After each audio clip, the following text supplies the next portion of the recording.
अंजुम और आज हम बात करेंगे अफगानिस्तान के कॉन्टेक्स्ट में इस रीजन में जो डिफरेंट कंट्रीज जो डिफरेंट जियोपॉलिटिकल गेम्स प्ले कर रहे हैं, जो हर कंट्री की डिफरेंट जियोपॉलिटिकल इंटरेस्ट है, उनकी पॉलिसीज और एक लार्जर ब्लूप्रिंट ड्रॉ करने की कोशिश करेंगे। बुनियादी तौर पे ये जो टॉपिक है ये करंट अफेयर्स के कोर्स का तो पार्ट नहीं है, लेकिन इंटरेस्टिंगली इन लेक्चर्स के लिए जब मैं प्रेजेंटेशन तैयार कर रहा था, सर्च कर रहा था, तो मैं डिफेंस इंटेलिजेंस एजेंसी की एक प्रेजेंटेशन मुझे मिली और वो प्रेजेंटेशन इतनी एक्सटेंसिव थी और इतनी कॉम्प्रिहेंसिव प्रेजेंटेशन थी कि मैंने सोचा कि इसके ऊपर भी जो है वो एक टॉपिक तैयार किया जाए, क्योंकि उससे आपकी इस रीजन की, स्पेशली सेंट्रल एशिया की, अफगानिस्तान की, ईरान वगैरह की पॉलिसीज की आपको बड़ी अच्छी समझ आएगी।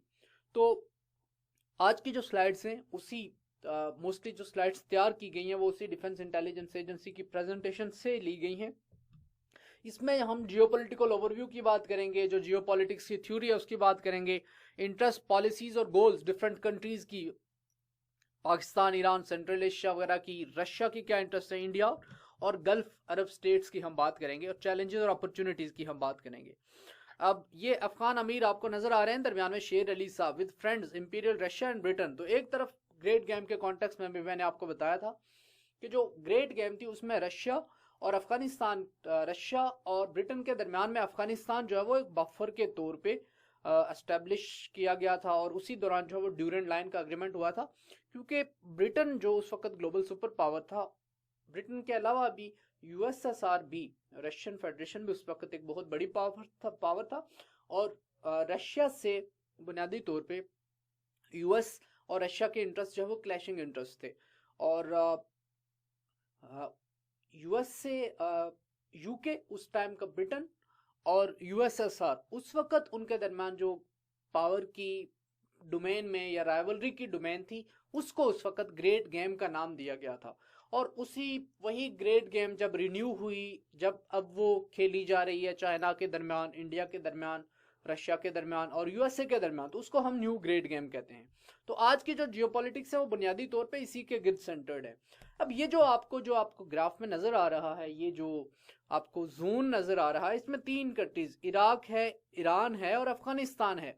ये पोस्ट 9/11 में ग्लोबल वार ऑन टेरर के कॉन्टेक्स्ट में ये जो तीनों, ये जो रीजन है, इससे एक क्रिसेंट ड्रॉ किया, इसको कहा जाता है क्रिसेंट ऑफ क्राइसिस। मींस ये तीनों जो कंट्रीज हैं इनमें इंपॉर्टेंट होगा। यहाँ पे यूएसए अफगानिस्तान में इंटरवीन करता है 2001 में, यहाँ पे 2003 में, और ईरान के न्यूक्लियर प्रोग्राम की वजह से यूएसए ने पहले से इस रीजन को अपनी हिट लिस्ट के ऊपर पहले नंबर पे रखा हुआ है। तो इस रीजन को क्रिसेंट ऑफ क्राइसिस कहा जाता है। फिर अफगानिस्तान के कॉन्टेक्स्ट में हम बुनियादी तौर पे आज के इस टॉपिक को करने की कोशिश करेंगे कि अफगानिस्तान को एक टफ नेबरहुड मिला है। ये अपने बाकी नेबर्स की निस्बत हर लिहाज से, सॉवरेंटी, सिक्योरिटी, इकोनॉमी, डेवलपमेंट के हिसाब से एक कमजोर मुल्क है, छोटा सा मुल्क है। सेंट्रल एशिया में ट्रांजिट एक्सेस नहीं है, पाकिस्तान से, ईरान से ट्रांजिट एक्सेस मिलती हैं। एग्रीकल्चरल वाइज ये फर्टाइल नहीं है, पाकिस्तान से मोस्टली गुड्स जाती हैं या ईरान से। मोस्ट मेजर एथनिक ग्रुप्स जो हैं आर ट्रांस बॉर्डर। इसमें से बाज एथनिक ग्रुप्स ऐसे हैं जो कि या तो सेंट्रल एशिया के साथ उनका लाइजॉन है, उनका क्लोज रिलेशंस हैं, या फिर ईरान के साथ हैं, या पाकिस्तान में बलोचों के साथ हैं, या फिर पाकिस्तान में पख्तूनों के साथ हैं। यूज ऑफ को एथनिक प्रॉक्सीज, तो इसी वजह से बाकी जो डिफरेंट कंट्रीज हैं, ईरान है, पाकिस्तान है, अफगानिस्तान में प्रॉक्सीज खेलते हैं। एथनिक आइडेंटिटी फैक्टर जो है वो बहुत इंपॉर्टेंट है अफगानिस्तान की पॉलिटिक्स में, इसके पास्ट में, इसके प्रेजेंट में और इसके फ्यूचर में, और अफगानिस्तान में जो सिविल कॉन्फ्लिक्ट है उसको समझने में। न्यूक्लियर नेबरहुड, मिसाल के तौर पे अफगानिस्तान के न्यूक्लियर नेबरहुड में इंडिया, पाकिस्तान, ईरान, ऊपर नॉर्थ से चाइना और फिर फर्दर नॉर्थ वेस्ट में आपको रशिया नजर आ रहा है। तो ये ऐसी स्टेट से गिरा हुआ है जो कि न्यूक्लियर स्टेट्स हैं। तो न्यूक्लियर स्टेट्स के होने की वजह से अगेन अफगानिस्तान की जो जियोपॉलिटिक्स है वो और ज्यादा सिग्निफिकेंस अटेन कर लेती है। यहाँ पे अगर आप समझें और कुछ, let's try to make something out of it, क्योंकि ये बहुत ही कॉम्प्लेक्स है, लेकिन लेट्स सी। यहाँ पे आपको नजर आ रहा है कि हर कंट्री के जो न्यूक्लियर स्टेट्स कौन सी हैं, इंडिया, चाइना, पाकिस्तान और ईरान, और ऊपर जो है वो रशिया। डिप्लोमेटिक टेंशंस किन किन कंट्रीज में, China India, India Pakistan, Iran Pakistan, Iran और अफगानिस्तान, ईरान और अफगानिस्तान। फिर अगेन और स्ट्रॉन्ग टाइज किनकी हैं, चाइना और पाकिस्तान और अफगानिस्तान और इंडिया, तो इनकी जो है वो स्ट्रॉन्ग टाइज है।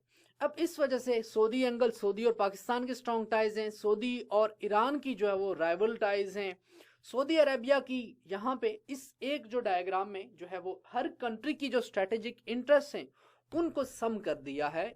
इस एक डायग्राम को अगर आप समझ लें तो आपको सारा सेंट्रल एशियन रीजन, सारा मिडिल ईस्ट और सारे लार्जर लेवल के ऊपर हर कंट्री की इंटरेस्ट समझ आ जाएंगी।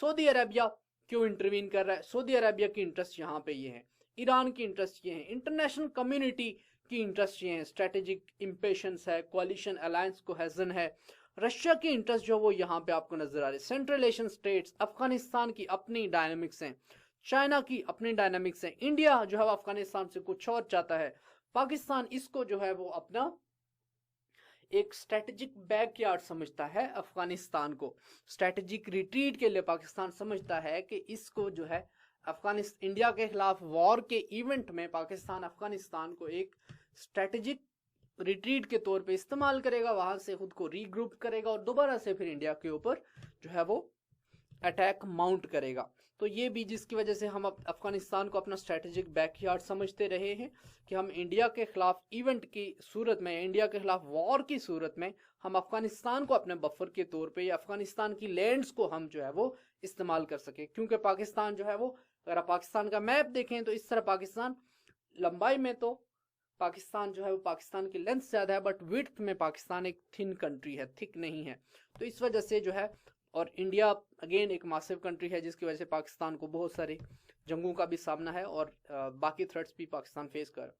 अब स्टैटिस्टिकल कंपैरिजन अफगानिस्तान का इस रीजन में ऑलमोस्ट हर डोमेन में अफगानिस्तान इस रीजन में सबसे पीछे आपको नजर आता है। सोशल इंडिकेटर्स इसके सबसे पीछे हैं। Population growth rate one of the highest है, 2.6, इवन पाकिस्तान से भी हाईएस्ट है। तो इस रीजन में जो भी कंट्री आप देखेंगे, Iran, Tajikistan, Uzbekistan, China, India, Afghanistan हर डोमेन में उनसे पीछे है। पॉलिटिकल स्टेबिलिटी इंडेक्स में सबसे पीछे है, ये लिटरेसी में आप देखें सबसे पीछे है। बिलो पॉवर्टी लाइन की जो रेशो है वो सिर्फ एक, ये आपको तुर्कमेनिस्तान नजर आ रहा है जिसमें अफगानिस्तान से ज्यादा है। Exports to region million of USD में आप देखें सबसे कम अफगानिस्तान के एक्सपोर्ट्स हैं। तो स्टैटिस्टिकल कंपैरिजन में अफगानिस्तान हर चीज में आपको एट डिसएडवांटेज नजर आ रहा है बाकी कंट्रीज के हिसाब से। फिर ये जो जियोपॉलिटिक्स का ओरिजिन है, जियोपॉलिटिक्स की थ्योरी के ऊपर हम थोड़ी सी बात कर लेते हैं। English geographer sir Halford John Mackinder 1861 से 1947 तक इनका टाइम है। He is founder of geopolitics as field of study. He coined the term geo strategic, man power and heartland वगैरह। मिड 20th सेंचुरी में आईआर की थ्योरी इन्होंने बुनियादी तौर पे दी। इसमें थ्योरी क्या कहती है, relationship between politics and territory, practice analysing, prescribing, forecasting using political power over a given territory. बुनियादी तौर पे टेरिटरी बेस्ड इनकी पावर थी। जियो स्ट्रेटेजी, जियोलॉजिकल, जमीन को सेंटर बनाए और स्ट्रेटेजी प्ले करे, उसके गिर्द अपनी सिक्योरिटी की जो भी आपने डोमेन वीव करनी है, बुननी है, जो भी सिक्योरिटी का जाल बिछाना है वो उसके गिर्द बिछाए। Today short hand for set of interest, challenges and relations between nation states and transnational actors। तो जियो स्ट्रेटेजी या जियो पॉलिटिक्स आज के कॉन्टेक्स्ट में अगर आप देखें तो यही इंटरनेशनल स्टेट्स के दरमियान रिलेशंस को डिक्टेट करती है। यही थ्योरी सबसे ज्यादा रेलिवेंट है। मैकिंदर की हार्टलैंड थ्योरी, इसमें ये कहा मैकिंदर ने, heartland theory to Royal Geographic Society को इसने प्रेजेंट की। उसमें इसने कहा the earth's land surface was divided into, ये इसने 4 जोन्स बनाए, world island, offshore island, outlying islands और heartland. Centre of the world island stretching from the Volga to Yangtze river and to the Himalayas to the Arctic. तो ये आपको नजर आ रहा है कि इसमें जो हार्टलैंड थी उसमें उसने यूरेशियन रीजन को रहा। अभी इसी ये जो जियोपॉलिटिक्स की जो हार्टलैंड में जिसमें उसने यूरेशिया को रखा, जिसमें उसने सेंट्रल एशिया का रीजन, वोल्गा रिवर जो कि रशिया से लेकर एक तरफ चाइना के दरमियान का जो रीजन है उसने रखा, इसी रीजन के गिर्द उसने इसको हार्टलैंड करार दिया। तो बाकी उसने देख सकते हैं बाकी डिवीजन आप उसने किस तरह से की है। अब जो मैकिंदर की ये जो अप्रोच थी, जो हार्टलैंड उसने जो सेंट्रल एशिया को बना दिया, इसी तरह की जो थ्योरीज हैं उनकी वजह से इन्फ्लुएंस होके ये जो अफगानिस्तान का जो एरिया है इसने इंक्रीजिंग इंपॉर्टेंस हासिल कर ली इंटरनेशनल पॉलिटिक्स में या जियो पॉलिटिक्स में। अफगानिस्तान पाकिस्तान रीजन, ये एफ पाक का रीजन भी इसको कंसिडर किया जाता है, जिसमें अफगानिस्तान और पाकिस्तान दोनों को मिला के एक रीजन समझा जाता है, और उनके लिए इन दोनों रीजन्स के लिए यूएसए ने स्ट्रेटेजी एक अडॉप्ट की थी जिसको एफपाक स्ट्रेटेजी कहा जाता है, जिसके तहत सिक्योरिटी पर्सपेक्टिव में यूनाइटेड स्टेट्स पाकिस्तान और अफगानिस्तान को एक ही तरह से डील करेगा। अब पिवट एरिया ये आपको नजर आ रहा है, पिवट की पॉलिसी भी इसी की गिरदाई रीबैलेंसिंग की, उसके ऊपर हम बात कर चुके हैं। अब अगेन इसके इंगित एरिंड ये जो हालफर्ड मैकिंदर है, इनकी ये बात इसके बैकग्राउंड में आपने ध्यान में रखनी है, यूरेशियन हार्टलैंड एंड एफपाक स्ट्रेटेजी के पीछे। Who rules Eurasia commands the heartland, who rules the heartland commands the world island, who rules the world island controls the world. तो मींस यूरेशिया का कंट्रोल करें आप तो वर्ल्ड को कंट्रोल करें। यहां से जियोपॉलिटिक्स ओरिजिनेट होती है, न्यू ग्रेट गेम की यहां से जियोपॉलिटिक्स ओरिजिनेट होती है, अफगानिस्तान से मुतल्लिक, पाकिस्तान से मुतल्लिक या सेंट्रल एशियन रीजन से मुतल्लिक यूएसए की और वेस्ट की थिंकिंग की। पाकिस्तान क्यों मैटर करता है? वर्ल्ड्स ओनली प्रीडोमिनेंटली मुस्लिम न्यूक्लियर स्टेट, वाहिद न्यूक्लियर स्टेट है। इसके पास तकरीबन 110 के करीब न्यूक्लियर वेपन्स हैं। प्रोलिफरेशन इससे हुई है ईरान को, नॉर्थ कोरिया को। तालिबान के साथ टाइज हैं, अलकायदा के साथ टाइज हैं, मिलिटेंट ग्रुप्स के साथ टाइज हैं। सेंचुरी प्रोवाइड करता है इस तरह के ग्रुप्स को कश्मीर में, वजीरिस्तान में, पार्ट्स ऑफ बलूचिस्तान में। Early warning, logistical support and funding. अब देखना है आपने, कॉन्टेक्स्ट इसलिए इंपॉर्टेंट है। ये है डिफेंस इंटेलिजेंस एजेंसी की प्रेजेंटेशन जहां से ये स्लाइड्स मैंने उठाई हैं। अब इंपॉर्टेंट इसलिए है, ये आपको वेस्टर्न थिंकिंग आपके जहन में होनी चाहिए। पाकिस्तान का कॉन्टेक्स्ट क्या है वो भी आपके जहन में होना चाहिए। चाइना का कॉन्टेक्स्ट क्या है वो भी आपके जहन में होना चाहिए।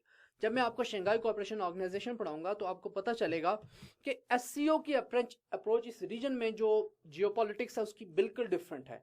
इस रीजन में एससीओ के जो रीजनल एंटी टेररिस्ट स्ट्रक्चर्स का मैकेनिज्म है वो बिल्कुल डिफरेंट है, उसमें पाकिस्तान का रोल डिफरेंट है। सीपैक की एक नई डेफिनेशन है, उसमें इस रीजन को एक नए पर्सपेक्टिव के साथ अप्रोच किया जाता है। Many interest counter to US, Afghanistan and regional stability. अब डीआईए के नजदीक जो है वो पाकिस्तान की बहुत सारी जो इंटरेस्ट है वो यूएस की इंटरेस्ट के साथ काउंटर होती है। हमें टाइम एंड अगेन नजर भी आता है, सलाला चेक पोस्ट अटैक देख लें, पाकिस्तान का जो है वो यूएसए की जो यूएसए नेटो की जो सप्लाईज हैं उनको डिस्टर्ब करना, उस सलाला पोस्ट के ऊपर अटैक के आफ्टर मैथ में ये इस तरह के इवेंट्स हुए हैं जिसने कि टाइम एंड अगेन पाकिस्तान और यूएस की टाइज के पाकिस्तान और यूएस के दरमियान टाइज में जिसने प्रॉब्लम्स क्रिएट की। इसमें आपने ये भी ध्यान में रखना है कि ओबीएल ऑपरेशन पाकिस्तान की विल के बगैर किया गया था। पाकिस्तान की इंटरेस्ट, गोल्स, पॉलिटिक्स, पाकिस्तान चाहता है कि काउंटर बैलेंस क्रिएट करे against India and US, promote करे पाकिस्तान को और चाइना की इंटरेस्ट को, specially in central Asia, to maintain strategic depth in Afghanistan. अब स्ट्रेटेजिक डेप्थ का कॉन्सेप्ट, ये स्ट्रेटेजिक डेप्थ थ्योरी क्या थी? स्ट्रेटेजिक डेप्थ थ्योरी ये थी कि अगर इंडिया हमारे ऊपर अटैक करता है तो अफगानिस्तान हमें इंडिया के खिलाफ स्ट्रेटेजिकली डेप्थ प्रोवाइड करेगा। मींस अफगानिस्तान की टेरिटरी को भी हम यूज कर सकेंगे एज अ बेस या as a territory in which Pakistan forces और Pakistan armed forces can regroup, can remobilize, can re-equip themselves and then again mount an offensive against Indian army या Indian troops in case of a war or in case of an event with India। तो ये जो था वो था strategic depth का concept। To counter debtor Pakistan Taliban and anti government Malaysia, ये भी पाकिस्तान ऑब्वियसली इसमें तहरीक तालिबान पाकिस्तान का एलिमेंट इंपॉर्टेंट है। काउंटर एंड डेटर बलोची सपोर्टिस्ट, ये पाकिस्तान का मेन गोल था इस रीजन में। अगेन पाकिस्तान ये गोल स्टिल भी परस्यू कर रहा है क्योंकि अफगानिस्तान में तहरीक तालिबान पाकिस्तान अभी भी मौजूद है और बलूचिस्तान में इंसर्जेंसी अभी भी चल रही है। चैलेंजेस इन एफ पाक रिलेशंस, अफगानिस्तान पाकिस्तान के रिलेशंस के दरमियान। इकोनॉमिस्ट ने पाकिस्तान को वर्ल्ड्स मोस्ट डेंजरस प्लेस करार दिया। 2011 में एक एक्टर ने, जॉर्ज क्लूनी ने बुनियादी तौर पर ओबामा से पूछा कि ऐसी कौन सी चीज़ है जो आपको रात को सोने नहीं देती, तो ओबामा ने कहा कि पाकिस्तान वो चीज़ है जो कि मुझे रात को सोने नहीं देती। पाकिस्तान इतनी स्ट्रेटेजी के हिसाब से यूएस के लिए इंपॉर्टेंट था। ये ऑब्वियसली वही दौर है 2010-11 का कि जिसमें ओबामा बिन लादेन का सिनेरियो सारा चल रहा था, फिर अब्टाबाद ऑपरेशन वगैरह होता है, तो वो बात आपके जहन में होगी आई होप। और फिर ब्रेड शर्मन मसलन यूएस कांग्रेसमैन है, वो पाकिस्तान को इस तरह से बयान करता है कि दुनिया में सबसे ज़्यादा क्रेजी आइडियाज़ जो हैं वो पाकिस्तान में हैं। और ब्रेड शर्मन अगेन कहता है कि पाकिस्तान से ज़्यादा कोई भी प्लेस दुनिया में ऐसी नहीं है जो कि वर्ल्ड पीस के लिए इंपॉर्टेंट हो, सबसे ज़्यादा इंपॉर्टेंट पाकिस्तान है। तो चैलेंजेस अफगानिस्तान पाकिस्तान के रिलेशन में आप देखें, पास्ट की डिफिकल्टीज रही हैं और उसी की वजह से जो नए स्ट्रेटेजिक रिलेशनशिप है दोनों कंट्रीज के दरमियान वो डेवलप नहीं हो रहा। मसलन बॉर्डर का एक इशू है, मिलिटेंसी है, ड्रग्स वगैरह, क्लाशनकोव कल्चर है, पश्तूनिस्तान के ऊपर क्लेम्स हैं, Pakistan claims Afghanistan use by India to foment trouble. Pakistan कहता है कि अफगानिस्तान के अंडर इंडिया की प्रेजेंस जो है वो पाकिस्तान में अगेन ट्रबल क्रिएट करती है, क्योंकि इंडिया अफगानिस्तान के अंदर बेस होकर वहां से प्रॉक्सीज और कुलभूषण को बेचता है या इस तरह के एलिमेंट्स को स्पॉन्सर करता है। इन बलूचिस्तान और फाटा में Afghanistan accuses Pakistan of intervention and using Taliban as proxy for Pakistan regional policy. Again Afghanistan कहता है कि पाकिस्तान ये जो गुड बैड और बैड तालिबान हक्कानी नेटवर्क को सपोर्ट करता है या कोयटा शूरा को सपोर्ट करता है, इसकी वजह से हमारे अफगानिस्तान में पाकिस्तान जो है वो इंसर्जेंसी और प्रॉक्सीज को सपोर्ट कर रहा है। तो अगेन ये दोनों के आपको कंपीटिंग क्लेम्स नजर आ रहे हैं। इस वजह से दोनों कंट्रीज जो है वो अभी तक एक अच्छा वर्किंग रिलेशनशिप इवॉल्व नहीं कर पा रहे हैं और हम देख रहे हैं कि करजई के अंडर, पहले करजई के अंडर और अशरफ गनी के अंडर अफगानिस्तान जो वो लगातार इंडिया के नजदीक होता जा रहा है। फिर इंडिया जो अफगानिस्तान के अंडर वो काफी हद तक हैविली स्ट्रेटेजिकली इन्वेस्ट भी कर रहा है। टू फोकस्ड प्रायोरिटीज पाकिस्तान की मिलिट्री लिहाज से अगर नेशनल सिक्योरिटी प्रायोरिटीज के हिसाब से बात करें तो इसमें डिफेंस अगेंस्ट इंडिया एक एस्पेक्ट हमारा यही है, maintain integrity and viability of Pakistan state. Again वही ड्यूरेंट लाइन का, अफगानिस्तान का ड्यूरेंट लाइन को ना तकसीम करना और ये समझना कि फाटा और केपी और बलूचिस्तान अफगानिस्तान का पार्ट है। 8 प्रिंसिपल वेज पाकिस्तान के लिए नेशनल सिक्योरिटी में 8 प्रिंसिपल वेज हैं। पहला, maintain strategic partnership, security and economic, constrain India की hegemony, deter Indian aggression again from east and from west, prevent encirclement from India by the west. West से अगर India Pakistan को crush करता है, east से भी क्रश करता है, तो पाकिस्तान दरमियान में पिंसर मूवमेंट का शिकार हो जाएगा। ऐसी सूरत में पाकिस्तान अगेन खुद को सस्टेन नहीं कर सकेगा। Seek international recognition of borders, again Afghanistan से भी और बाकी international recognition of borders. Again borders में 2 borders important, line of control India के साथ इंटरनेशनल बॉर्डर और दूसरा जो अफगानिस्तान के साथ Durand line. Third, suppress internal unrest. Internal unrest में अगेन ऑब्वियसली बलूचिस्तान इंसर्जेंसी और फाटा में जो क्राइसिस चल रहे थे, पश्तून तहफ़्फ़ुज़ मूवमेंट है या उससे पहले जो है वो हमने स्वात में प्रॉब्लम्स देखी TNSM के फॉर्म में, या हमने तहरीक तालिबान पाकिस्तान के फॉर्म में भी प्रॉब्लम्स देखी। एश्योर रिस्पॉन्सिबल गवर्नेंस, ये भी पाकिस्तान का है। Pakistan strategic perspective, India is existential threat. Pakistan India को ऐसे देखता है obviously. The main means conventional formation, weapons of mass destruction, irregular militias. तो ये पाकिस्तान ये सोर्सेज इस्तेमाल कर रहा है, न्यूक्लियर एलिमेंट भी इस्तेमाल कर रहा है, कन्वेंशनल फॉर्मेशन आर्मी भी बिल्डअप है और इरेगुलर मिलिशियाज भी पाकिस्तान इस्तेमाल कर रहा है। Again this is a perspective of defence intelligence agency. Iran क्यों इंपॉर्टेंट है? वर्ल्ड्स ओनली एब्सोल्यूटिस्ट थियोक्रेसी है, दुनिया में वाहिद थियोक्रेसी है जो कि एक कंट्री में रूल कर रही है। ये यहाँ पे प्लेस्ड है, अफगानिस्तान इसके साथ है और यहाँ पे नीचे पाकिस्तान इसके साथ है। Seeks global recognition and regional dominance, में possesses nuclear weapons of mass destruction, इनका अपना न्यूक्लियर प्रोग्राम है आपको पता है। Seeks to destabilize Afghanistan and region to exert influence. Again Iran के लिए भी ये रीजन पे डोमिनेंस की गेम है, जिसकी वजह से ईरान यहाँ पे अफगानिस्तान में प्रॉक्सीज को सपोर्ट कर रहा है। अगेन अगर आप अफगान वार के टाइम से भी देखें, 1980s के टाइम से बात करूं, तो तब से भी पाकिस्तान और ईरान दोनों अफगानिस्तान में कंपीटिंग साइड्स के ऊपर रहे। जिन ग्रुप्स को ईरान सपोर्ट कर रहा था, पाकिस्तान सपोर्टेड ग्रुप्स उनके खिलाफ होते थे। बुनियादी तौर पे ईरान जो हुआ अफगानिस्तान में 1979 के ईरानियन रेवोल्यूशन के बाद से अफगानिस्तान में जो शिया ग्रुप्स हैं, उनको एथनिकली जो शियास हैं या जो दरी स्पीकिंग या जो फारसी स्पीकिंग ग्रुप्स थे, उनको जो है ईरान सपोर्ट कर रहा था। और ये ग्रुप्स मोस्टली अफगानिस्तान के वेस्ट में थे या अफगानिस्तान के साउथ में थे, जबकि कन्वर्सली पाकिस्तान जो है वो पश्तून डोमिनेटेड एरिया जो कि सेंटर में थे या जो ईस्ट में थे या नॉर्थ में थे, उनको सपोर्ट कर रहा था। तो ये अफगानिस्तान के कॉन्टेक्स्ट में ईरान और पाकिस्तान के भी स्ट्रेटेजिक कॉम्पिटिंग क्लेम्स रहे हैं। इसी टॉपिक को हम आगे कंटिन्यू करेंगे और देखेंगे कि ईरान की इंटरेस्ट अफगानिस्तान में और क्या है। अपना ख्याल रखिएगा, जल्द मुलाकात होती है। अल्लाह।